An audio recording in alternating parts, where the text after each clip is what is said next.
5강 중심, 마음 근육의 중심 잡기. 5강에서는 사람이 마음 근육의 중심을 잡는 길을 이야기한다. 사람이 두 발로 서면 편하게 있지만 한 발로 서라고 하면 연신 몸을 끼우뚱거리며 어찌할 줄을 모른다. 차이는 중심을 잡기가 편하냐에 달려있다. 두 발로 서면 무게가 두 발에 분산되고 부담이 적을 뿐만 아니라 균형을 잡기 쉽다. 한 발로 서면 무게가 한쪽으로만 쏠리고 자연스레 균형을 잡기도 쉽지 않다. 몸이 근육을 키워야 서서 버틸 수 있는 힘이 늘어난다. 몸만 그런 것이 아니라 마음도 마찬가지다. 마음도 확고하게 기준이 서 있으면 어떤 일을 당하더라도 복잡해서 머리가 아플 수는 있지만 어찌할 줄 몰라 당황하지 않는다. 이것이 마음의 중심이고 그 중심을 잡는 힘이 마음 근육이라고 할 수 있다. 마음이 확고하게 중심을 잡으려면 어떻게 해야 할까? 사실 중용만큼 마음 근육의 중심을 잡는 문제를 두고 고민한 책이 없다. 중용의 첫 구절이 바로 마음 근육의 균형을 잡는 것과 관련이 있다. 나는 어디서 오고 무엇을 해야 하는가? 라는 문제의 해답을 찾으면 1차적으로 확고한 중심을 잡을 수 있다. 첫 구절에 따르면 사람은 사람으로서 지켜야 할 본성이 있는데 그것이 하늘이 명령한 것이라고 한다.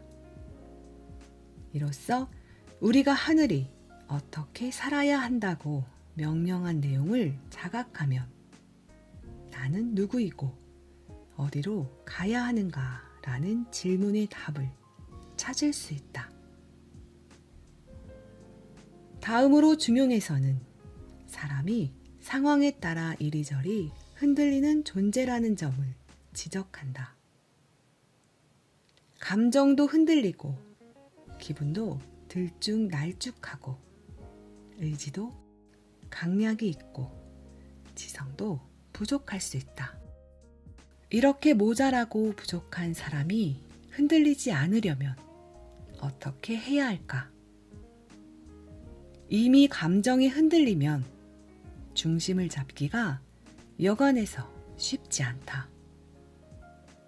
모든 것으로부터 같은 거리를 유지하면 급속히 기울어지거나 갑자기 이랬다 저랬다 하는 흔들림을 막을 수 있다.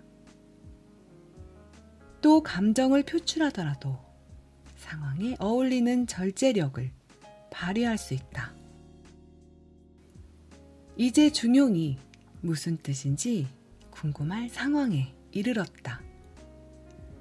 중은 기울어지지도 치우치지도 않고 넘치지도 모자라지도 않는 상태이고 용은 늘 있는 평범한 일상을 가리킨다.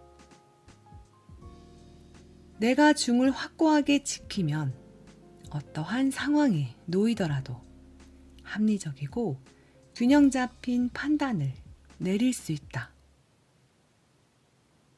또 나는 그러한 중을 아는 사람의 일륜과 일상에서 실천할 수 있다. 그렇지만 사람은 지와 행에서 다양한 차이가 난다. 차이를 간단히 나누면 뛰어난 사람도 있고 모자라는 사람도 있다. 중용의 말로 하면 선천적으로 타고나는 사람도 있고 후천적으로 노력해서 얻는 사람도 있다. 사람이 이런 차이를 알고서 자신에게 어울리는 길을 걸어갈 수 있다. 사람은 어떤 측면에서 생득적으로 뛰어나지만 어떤 측면에서 후천적으로 노력해서 고칠 수 있다. 이때 사람은 여러 측면을 똑같게 할 수는 없지만 어느 정도 균질적으로 바꾸면 인격이 그만큼 더 나아진다. 사람이 노력해서 금방 바뀐다면 얼마나 좋을까? 해도 잘 안 되는 게 사람이다. 잘 되지 않을 때 사람은 필름을 거꾸로 돌리면서 어디에서 잘못 대응했는지 점검해야 한다. 그렇게 자신을 돌아보는 반성을 통해 잘못을 되풀이하지 않고 앞으로 나아갈 수 있는 길을 찾게 된다. 6강 균형 3. 근육의 중심 잡기 6강에서는 구체적인 삶을 살아가면서 무너지지 않고 중심을 잡는 근육을 기르는 이야기를 살펴본다. 5강에서 마음의 근육을 길러 중심을 잡게 되었다면 6강에서는 마음의 근육을 바탕으로 일상에서 때로 기우뚱거리더라도 결국 중심을 잃지 않고 곧바로 설 수 있는 삶의 근육을 키우는 길로 나아가고자 한다. 마음의 중심을 잡기 위해 근육을 키울 때는 철저하게 나 자신과 대결한다. 삶의 중심을 잡기 위해 근육을 키울 때는 싸워야 할 대상이 다양하다. 상황에 따라 바뀐다. 나보다 먼저 승진한 동료, 달마다 오르는 물가, 갑자기 세상을 떠난 친구 등등 하나의 일을 겪을 때마다 심장이 펄떡펄떡 뛰고 머리가 어질하고 다리가 휘청거린다. 자칫 잘못하면 쿵 하고 넘어지기 쉽다. 쓰러지지 않고 버티려면 어떻게 해야 할까? 두 발로 서서 기우뚱거리지만 한쪽으로 훅 쓰러지지 않아야 한다. 쓰러지지 않으려면 기운만큼 반대로 돌아와야 한다. 생각도 한쪽만 아니라 양쪽을 고려해야 한쪽으로 훅 쏠리지 않듯이 몸도 넘어지지 않으려면 중심을 잃지 않아야 한다. 기우뚱할 때 논밭의 집단처럼 쓰러지면 안 된다. 그렇게 쓰러지면 다시 일어날 수 없다. 기울어지더라도 돌아오려는 역동작을 시도해야 한다.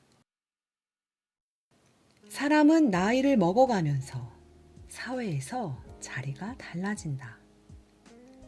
신입사원도 평생 그 자리에 머무는 것이 아니라 직급이 높아지고 책임이 많아진다.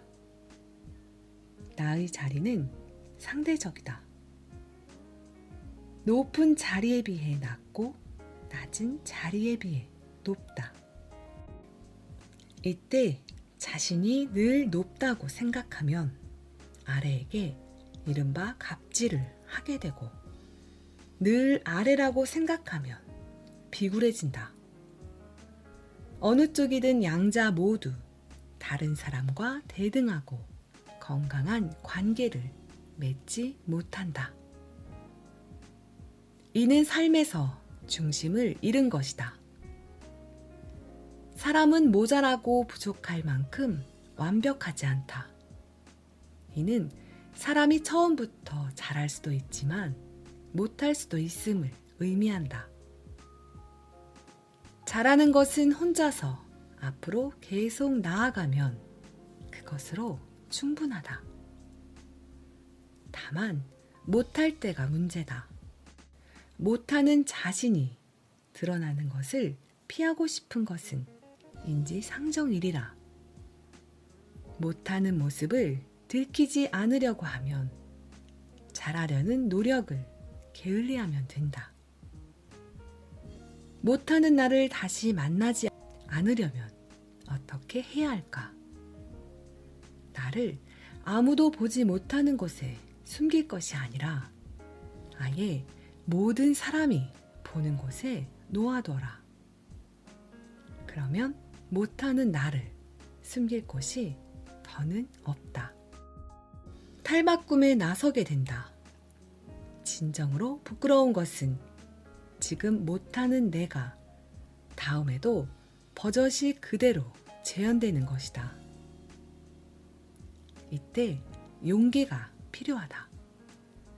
용기는 적에 맞서는 힘이기도 하지만 자신의 단점을 들추는 힘이기도 하다.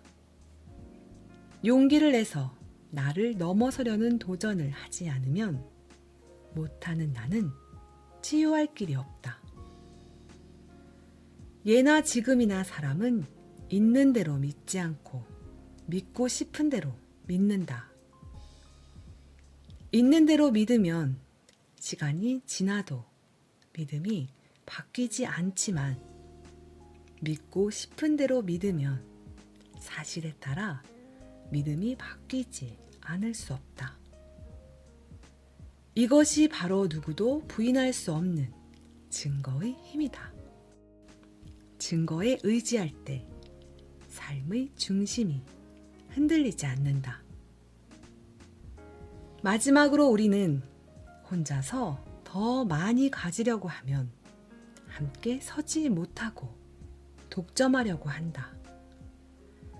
독점욕에 사로잡히면 더 높이 올라가고 더 많이 가지려고 하게 되는데 이는 중심을 잡기 어렵게 만든다. 반면 여럿이 나란히 함께 가면 서로 어울려서 중심을 잡기가 편하다. 삶에서 중심을 잡으면 기우뚱거리지만 넘어지지 않게 된다.